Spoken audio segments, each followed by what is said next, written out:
Hello po, welcome back to my channel. Ano po, mapagpalang araw po sa ating lahat.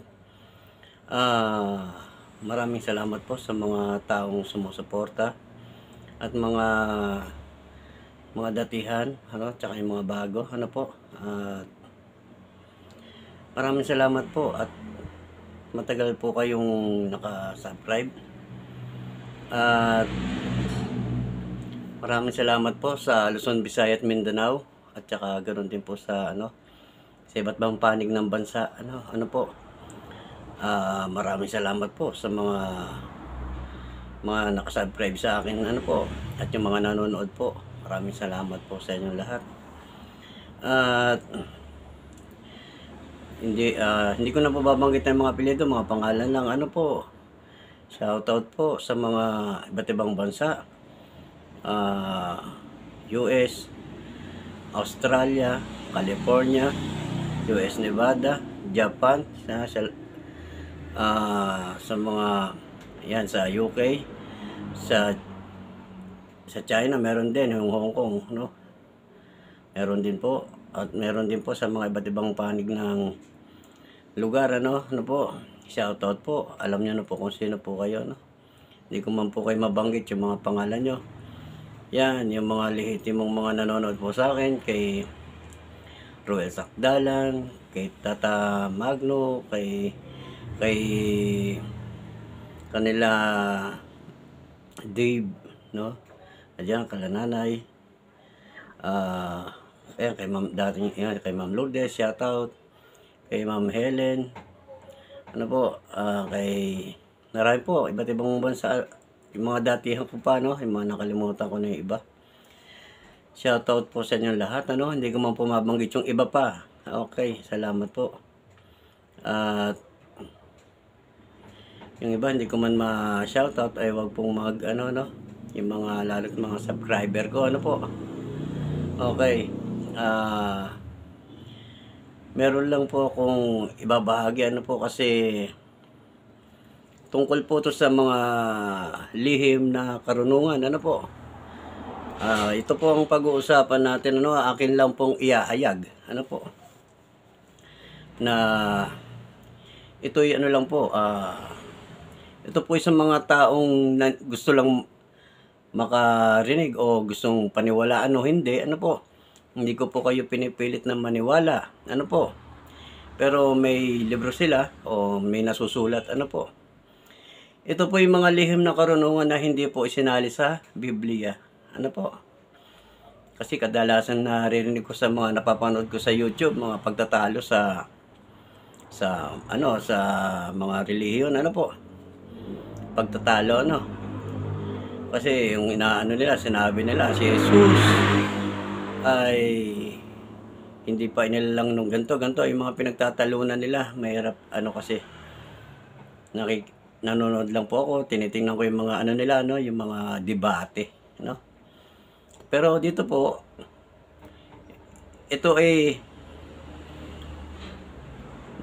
nilalang na si Jesus, hindi pa isinisilang sa mundo.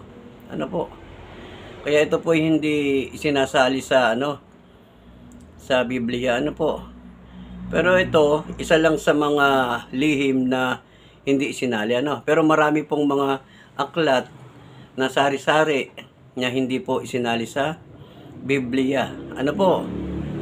Kasi diyan sila nagtatalo-talo kaya nga kung babasahin ko ito, pero pwede nyo namang i-search kung gusto nyo sa Google, yung aklat na sikreto ng Santa Kabala, yan po. Bali, ito lang po ang kinuha ko lang po at babasahin ko siguro hanggang page lang o baka hindi pa ako umabot. 1 hanggang 39 lang yung pages na kinuha ko, Kasi dito yung pasimula, ito po sa mga nagtatangan ng mga Infinito Diyos, Yan, para sa mga nagtatangan po, Okay po, bali, kung saan po nagmula ang tatlong persona. Ang tatlong persona ay ang Ama, ang Ina, at ang ang poong Jesus. Ano po? Yan tatlo, ano po? Yan, tinatawag nila na Pamilya Sagrada. Ano? Sagrada Pamilya. Okay, ganun pala. Sagrada Pamilya. Ano po? Yan po yan. Yun po yung nilikha ni Amang Pinito. Ano po?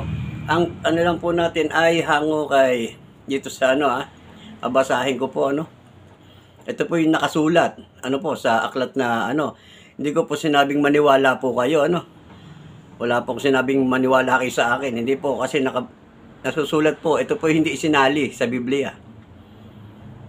Ito yan Hindi para makipagtalo ko po. Ito ibabasahin ko lang po Dito sa paksang ito ay nandito na si Jesus sa tatlong persona. Ano po yung Sagrada Pamilya, Ikikwento lang po dito sa nakasulat na to, kung saan po nagmula yung tatlong persona. Kaya ang pag magano po kayo, dapat po isinasali po talaga yung ina sa pangalan ng Diyos Ama, Diyos Ina, Diyos Anak, at Diyos Espiritu Santo. Kasi tatlong persona po tatlo. Pamilya, Sagrada Pamilya, ilan po? Tatlo, hindi po ba? Okay. Sino kasama? Di ba ang Ama, ang Ina, at si Jesus. Yung Ina po ay hindi po yun si Maria. Kasi hindi pa nga po isinisilang si Kristo sa lupa Pero isinilang na siya. Hindi pa man siya naisisilang sa lupa, ang pangalan niya ay Jesus na. Yan. Maliwanag ko lang po dahil ito yung nababasa lang po. Nabasa ko. Kaya sinasabi ko sa inyo kung maniniwala po kayo o hindi. Nasa sa inyo po yan. Hindi ko kailangan para makipagtalo. Ito po yung inilihim at hindi isinali sa Biblia. At nandito yung mga ginamit na orasyon. O mga ginamit na mga pangkumbate. Kasi yung mga manggagamot, kinukuha lang nila rito. Ang mga halimbawa, may binanggit na Latin, kukunin nila yon. Sasabihin nila, ito pangontra to sa ganito, ito pangkumbati ito. Kukuha uli ng orasyon dito.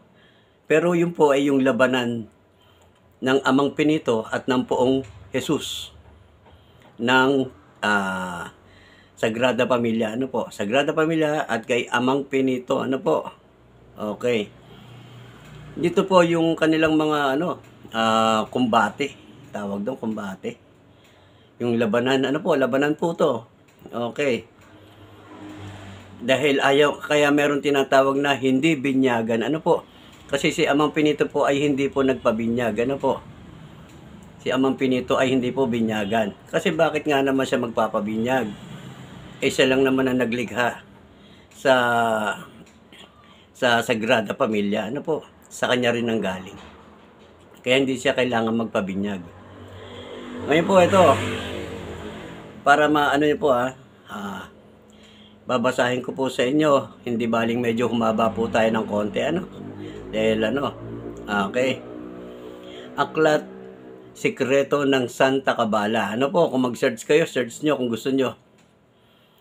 Ngayon sa kauna-unahang pagkakataon ay aming inihahandog sa inyo ang lihim at banal na kasaysayan ng Impinito di Diyos. May mga nagtatanga ng Impinito di Diyos dyan. Okay.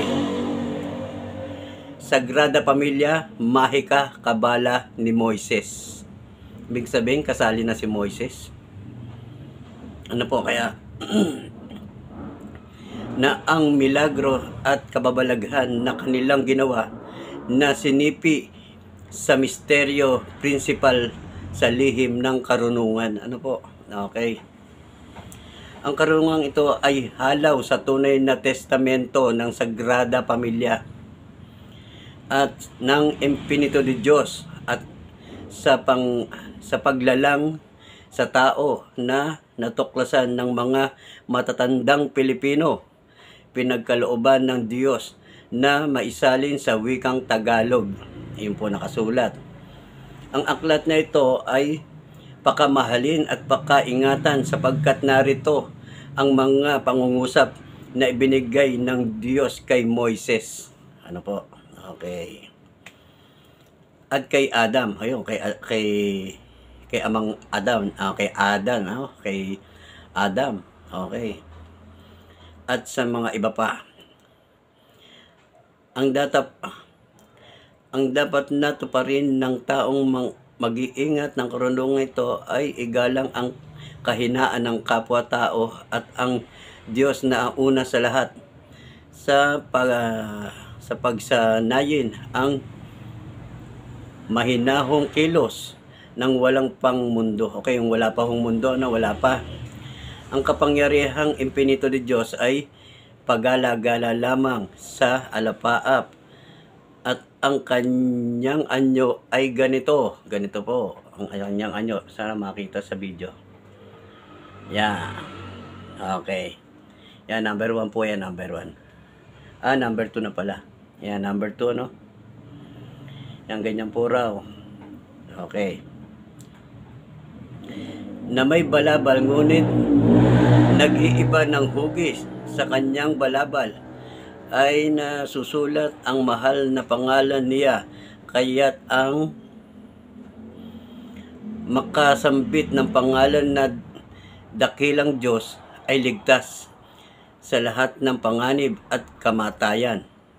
Ang impinito ni Diyos ay umisip na magkaroon ng mundo. Ayan po, bago pa lang po, no? Na mayroon siyang tungtungan at gumawa ng langit nang mayroon siyang tirahan. Inisip ng impinito Diyos magkaroon ng tao. Okay, yan po. Inisip ng Diyos yun. Okay. Datapwat siya'y pinawisan sa dakong kanan at hinaplos niya ang kaliwang niyang pakpak. Okay. Hinaplos ang kaliwa niyang pakpak at iwinisik.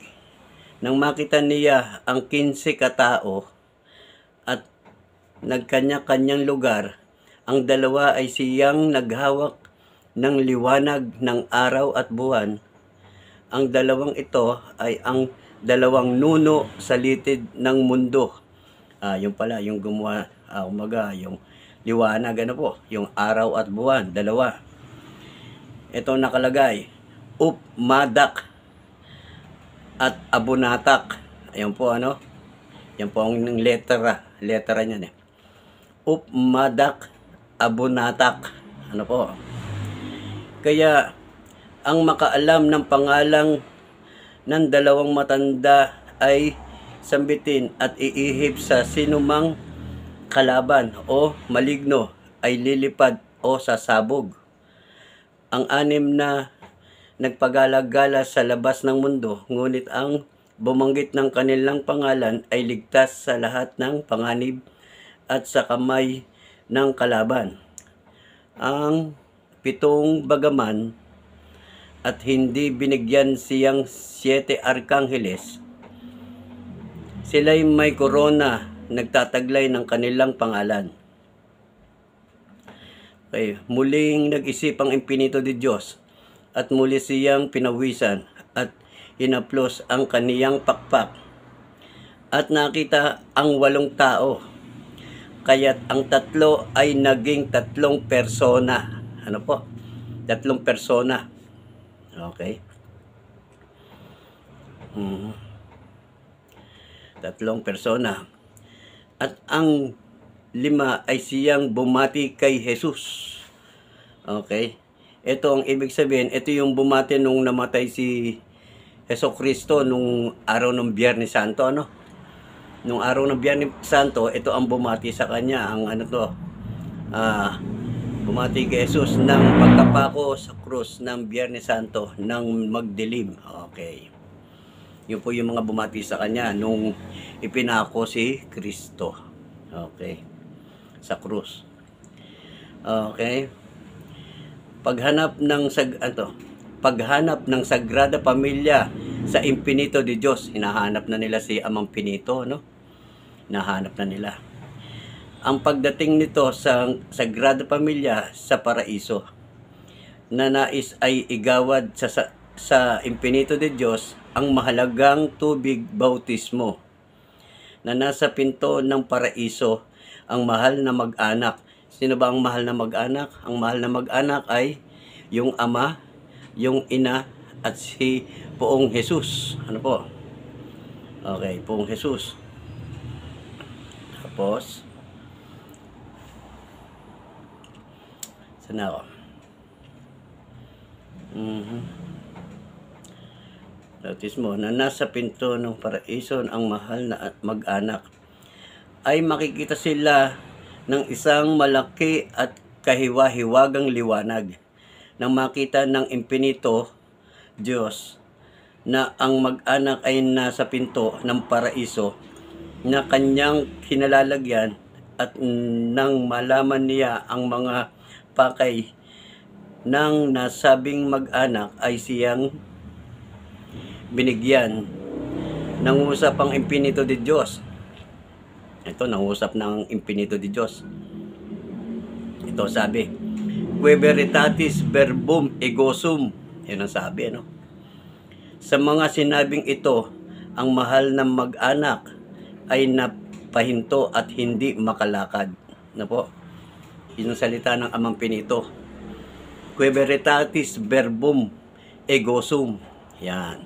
Ibig sabihin, nangahinto sila at hindi nakalakad. Ano po? Yung Sagrada Pamilya. Yung ama, ina, at ang Poong Jesus. Ano po? Hindi sila nakalakad, hindi sila nakagalaw. No? Nang malaman nila na itong kanilang pagkatigil ay sa kapangyarihan ng impinito de Diyos, ang ginawa ni Jesus ay nagsalita ng ganito. Ano po? O makapangyarihang Ama, tinatawag ng walang hanggang Diyos at hari ng mga herehes. Ako ang nagdurusang Paskwal. Ako'y naparito upang maibuhos ko sa iyo ang mahalagang tubig ng bautismo. Ano po? Nang mabatid ng amang pinito de Diyos na ang mahigpit na nasa, ibig sabihin yung gusto, ano? Mahigpit na nasa ng mahal ng mag-anak ay ang siyang mabinyagan, ay muling nagsalita ng ganito. Hiparo, o pagpalagyan, Giparo del rapto, sigit, hiparo, sigit. Yun po ang salita. Nang magsalita ito ay nawalan agad sa mga mata ng masabing mag-anak at na walang sampu ng liwanag na nagbibigay siya sa loob ng paraiso. Nang malaman ni Jesus na ang ipinangungusap na ito ng impinito de Diyos ang naging dahilan ng pagkawala niya at ang liwanag na nangungusap na muli si Jesus ng ganito. O amang makapangyarihan, Ama na tinatawag na walang hanggan, Diyos ng mga hari, ng mga herehes. Ako ang nagdurusang Paskwal. Ako'y naparito sa iyo at ikaw ay aking bibinyagan. Na maulit ni Jesus ang letrang ito ay agad nagtindig ang impinito de Diyos. Okay? Ano po? At sa kinauupang trono at hanggang lumakad na siyang paalis ay sinabi ng mga mahal na wika, Sarhas, Goimpas, Ratal, Makagoimpas, Suplin, Salvator. Yun po ang salita niya. Sa mga ipinangusap na ito ng impinito de Diyos, siya'y nakaalis na hindi nakita ng mag-anak, kundi nahalata na lamang sila'y nagpatigil ng maraming oras sa portal ng langit at nakadating muna ng nasabing impinito de Diyos sa bundok ng Bord. Okay. Yan. Bago nila nasundan. Okay po. Haba po ng istorya pero ano yun po natin, ano? Ang testamento ng mahal na Sagrada Pamilya. Ang ikalawang paghahanap nila sa impinito de Diyos sa bundok ng Bord ay napatala sa loob ng paraiso. Ang mga halagang letrang ito, Lamorok Milam. Okay? Okay po ba? Lamorok Milam. Yan ang sabi. Ito ang isinigaw ng impinito de Diyos, ang kamahal-mahalan niyang pangalan. Ano po? Yun po yung nakasulat, ano? Yun po ang pangalan. Tapos, ay dumating sa kanyang harapan ang mahal na mag-anak, at si Jesus ay nangusap ng ganito: O makapangyarihan, hari ng Diyos ng mga herehes, ako ang nagdurusang Pascual na parito nabibinyag sa inyo nitong tubig ng bautismo. Ay sinagot ng impinito di Diyos ng mga wikang maigsak igmak. Yun po ang isinagot ng Amang Pinito. Dahil dito, sa sinabing ito, ay nangasira ang mga paningin ng mahal na mag-anak. Ibig sabihin na blanco yung mga mata nila, ano? Okay, nangasira. Parang nasilaw, ganun po ba? At hindi nila makita ang impinito de Diyos. Kaya si Jesus ay nagsalita ng Hogere Nok Jum. Ayan ay salita niya. Sa mga wikang ito ay hindi matutuhan ng impinito Diyos ang kanyang dadaanan nang siya'y makaalis doon sa bundok na iyon. Si Jesus ay hindi humihiwalay sa kanyang siping. Talagang hindi nila nilubayan, ano, hindi nila nilubayan si Amang Pinito, ano. Talagang andun pa rin sa tabi ng tabi ni Amang Pinito. At hinihinging tanggapin na ang mahal na tubig ng bautismo at siyang pinangakuan ng mga maraming bagay sa mundo na malaman ng impinito de Diyos ang kanyang kalagayan. Ay sinabi ang mga winikang ito, Que veritates verbum volhum. Yun po yung salita, ano. Nang mawika ito ng impinito de Diyos, si Jesus ay hindi makapangusap ng maraming oras. Nang malaman ng Diyos Ama, ito, nangialam na yung Ama. Yung Ama ni Jesus. Ano po? Dito, walang pangalan pa rin talaga yung Ama. Ano? Ama pa rin. Ano po? Kasi ito yung Ama ni Jesus. Kung bakit tatlong nalilikha sila ni Amang Pinito. Pamilya Sagrada. Ibig sabihin, Ama at Ina at ang Poong Jesus. Bali, tatlo po, ano? Tatlo. Yan po yan. Ngayon, ito.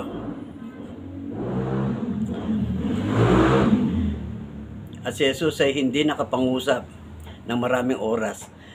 Nang malaman ng Diyos Ama ang nangyari, ito kay Jesus ay agad, yung Ama na nagano, niyang nagsabi ang wika. Ibig sabihin, tinulungan si Jesus ng kanyang Ama.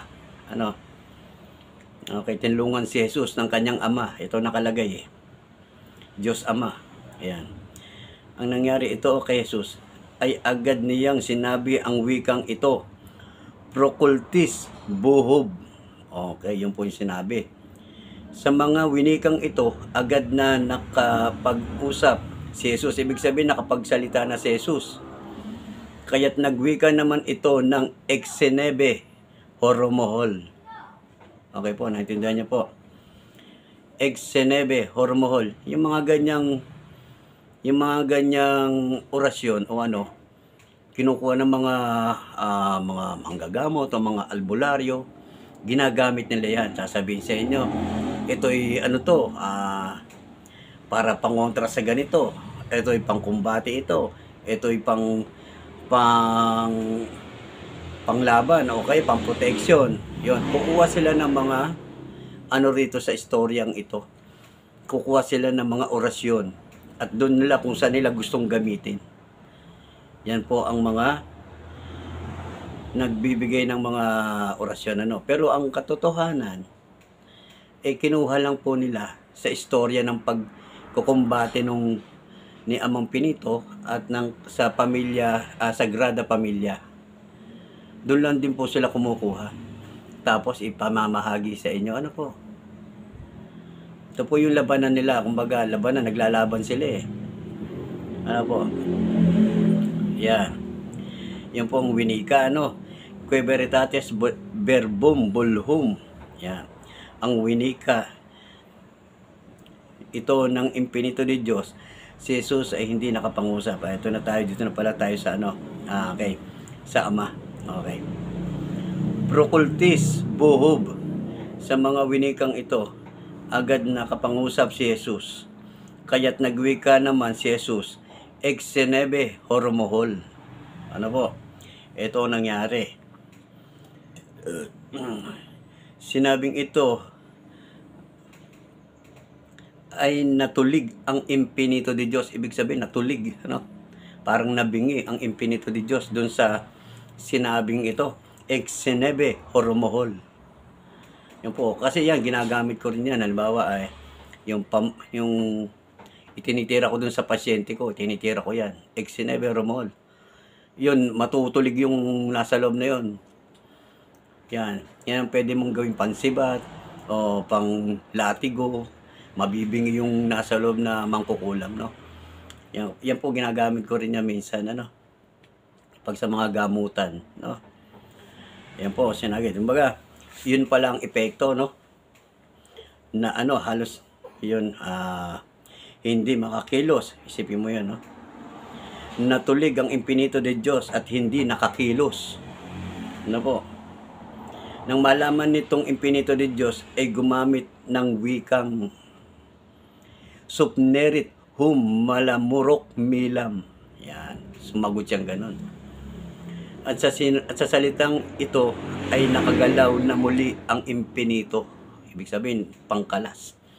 Kaya yung mga ganyan, pangkalas. Gagamitin ko yung orasyon niya, pangkalas. Ano po? At nakagalaw sa ano yan. At noon din ay sumunggab ng isang malaking silar. Ito po yung silar. Hindi ko po alam kung ano ibig sabihin ng silar. Ito po ba ay apoy na may kidlat o ano po ba? Itong silar, ano? Hindi ko po alam kung ano po itong silar. Okay. Pero ano, ang bigat niya, silar na ang bigat ay 150 aroba na ang nasa marahil ay ihampas sa ulo ni Jesus. Ibig sabihin, ihahampas sa ulo ni Jesus. Yung silar na yon, ano.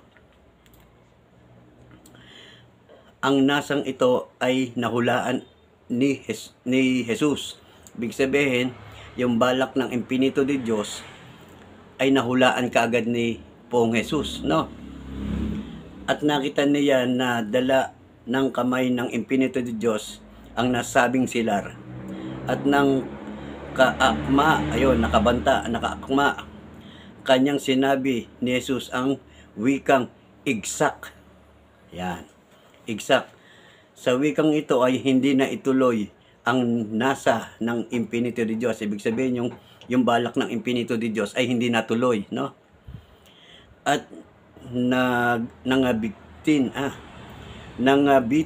ang dalawang kamay. Ibig sabihin, nakaamba, pero hindi na ituloy. Kamay niyang may hawak na silar. Muling isininod ang wikang igmak. Ayun, igmak. Sa ikalawang sinabi niyang ito ay nalagpak ang nasabing silar na hawak ng impinito de Diyos. Paglakpak ng nasabing silar ay inulit pang sinabi niya ang wikang igulhum. Okay, yun po yung sinabi, ano? Igulhum. Dito sa ikatlong wika, ito na lugmok sa lupa ang impinito de Diyos na ang itinagal ay mayroong 3 minuto. Okay, medyo mahaba po, ano? Pero iano lang po natin ng pakonti-konti, ano? Yan. Kaya't muling sinabi ni Jesus na pabaligtad ang 3 wikang iyon at nang masabi na niya ay saka pa lamang nagbalik sa dating niyang kalagayan ang impinito de Diyos. Sinigaw ng impinito de Diyos ang kamahal-mahalan niyang pangalan, Lamurok Milam. Yan, Lamurok Milam. Yung pala ang pangalan ng Infinito de Dios. Ano po? Ito po ay ano lang nakasulat po hindi ko po gawa-gawa lang ito. Ano po? Nakasulat po. Ito po yung mga nakasulat na hindi isinalin sa Biblia. Ano po? Hindi lang po ito. Marami pong iba't iba. Kasi 100 plus yata yun. Yung hindi isinama sa Biblia. Ano? Ito isa lang. Ano? Isa lang sa mga hindi isinama o isinali sa Biblia. Ano po? Kinukuha ko lang po yung mga Latin na mga panglaban ba, yung mga pang no?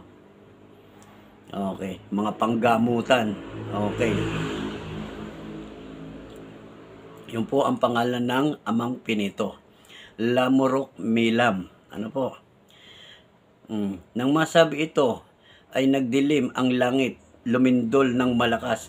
Kaya sa gitna nitong kalagimang ito ay nangusap na ang mahal na ina. Ito na, sumali na yung mahal na ina. Kanina sumali yung ama. Ano Diyos Ama, sumali na. No? Ito, ang mahal na ina na ang sumali. Ito, sumali na ito. Kaya sa gitna nitong kalagimang ito ay nangusap na ang mahal na ina ni Jesus. Ayan, sino ba yung mahal na ina na yan? Ano? Nang ganito, magsiyas bulhum. Nang mawika ito, ay muling nagliwanag nang makita ng Infinito de Dios na ang langit ay nagbalik uli sa dati niyang kalagayan. Ay nagkaroon siya ng nasa. Ang mundo ay naging tubig. Yung pa lang yun, naging tubig pa ang mundo. No? Nang malaman ni Jesus ang nais na iyon, ng Infinito de Dios ay sinabi ang wikang paktenit igolhum. Yun ang sabi, no? Nang winika ito ng Infinito de Dios, ay nagpa-engkanto. Yun, nagpa-engkanto. Hindi ko po alam kung ano ibig sabihin, ano? Nagpa-engkanto sa loob ng bundok ng Borg at hindi nakakilos. At sinabi ni Jesus na isa loob ang pagtanggap sa mahalagang tubig ng bautismo at siyang kakakilos na at tuloy niyang isinaksak ang kanyang hintuturo at lumabas sa bato at nang tuloy nang mabinyagan at matanggap na niya ang mahalagang tubig ng bautismo. At upang makaalis na siya sa pagkaaba-abang niyang pagkabilanggo. Nabilanggo doon sa bato. Itong sinabing ito ni Jesus ay ibig masubok ng Infinito de Dios. Ibig na niyang tumanggap ng bautismo. Ibig sabihin gusto pa rin, ano? Parang gusto niya nang magpabautismo. No? Kaya't kapag karaka, siya'y nakakilos. Inilabas niya ang kanyang daliri sa kaniya iniurong at ang pagsasaysay ay hindi ko na kailangang sapagkat ako ang Diyos ng langit ng lupa. Ako ang unang tao sa sangsinukob. Yan, universal, nakalagay. Na nilalang at ginawa ng aking wika lamang. Okay. Siya ang lahat, baga. Siya ang lahat, pati ang wika sa kanya lahat lamang. Kaya isa-isay ng Santo Ebanghelyo, kaya naman na pag-isip ko sa puso ko at kalooban, si Jesus ang sumagot. Ako naman, tagapag-utos na nihalal ninyo at nanaog sa aking kahariang taglay. Okay. Haba, no? Pero puputulin natin mamaya. Ako ang makapangyarihang Diyos na sasakop sa lupa. Mahigpit na taga-hukom sa mga tao na hindi masunurin. Dahil dito ay nabalik sa dati niyang lagay na parang tunay na engkanto ang Infinito de Dios na kilala niya ang walang patularan at mahalagang kapangyarihan ni Jesus. At ibig pa nitong impinito di Diyos ay malagay sa pagitan ng hangin at ang dagat sa bundok ng Bord, gaya ng kanyang pagkalagay. Kaya't nang malaman nitong Santissima Trinidad ay nagsalita ng ganito: E Dios, Ge Dios, De Dios, Deus, Deus, Deus, Egosum, Gabinit Deus. Yan yung nandun sa pa-triangle dun sa Amang Pinito, ano? Mababasa nyo yan, ano? E Dios, Ge Dios, De Dios, Deus, Deus, Egosum, Gabinit Deus. Okay. Sa sinabing ito ay natahimik si Jesus. Sinabi nito sa kanyang testamento na ang lahat ng binigay ay manalangin at ang lahat ay tumanggap sa bautismo sapagkat siya'y nag-aantay pa ng mga kautusan, at kung matanggap ito, bautismo ay pakikinabangan ng mga